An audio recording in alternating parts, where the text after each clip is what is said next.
دوای گفتوگۆ لەگەڵ مامۆستایانیمان گرت و بەڵێنمان پێدان کە یاداشتێکیان هەیە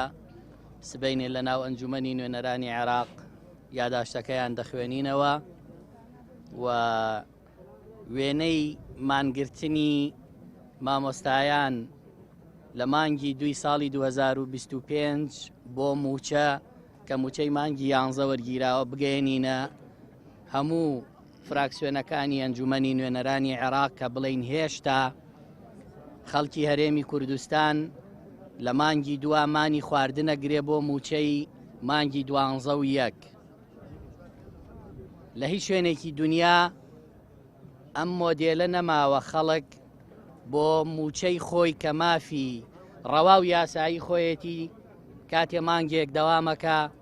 موچەی پێ بدرێ بەڵام خەڵکی ئێمە مان لە خواردنەگرێ بۆ ئەوەی کە موچەی دەستکەوێ.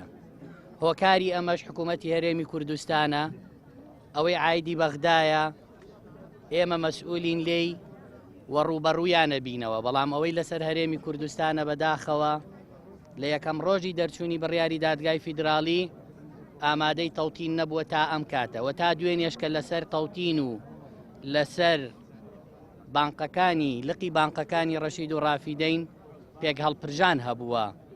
لە ناو کۆبوونەوەکە لە نێوان هەردوو وەزارەتە.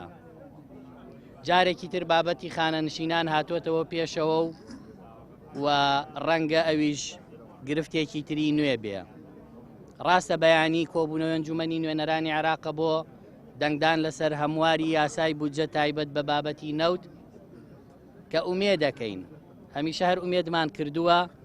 ئەم تەعدیلە بڕوات و ئەگەر بڕوا چاومان لەسەر ئەوەیە نەوت ئیتر بە تەنکەر بە قاچاغ نەڕوا تەسلیمی سۆمۆ بکرێ بۆی بتوانین باشتر داوای شایستە دارایەکانی خەڵکی کوردستان لە موچە و لە بودجە بکەین.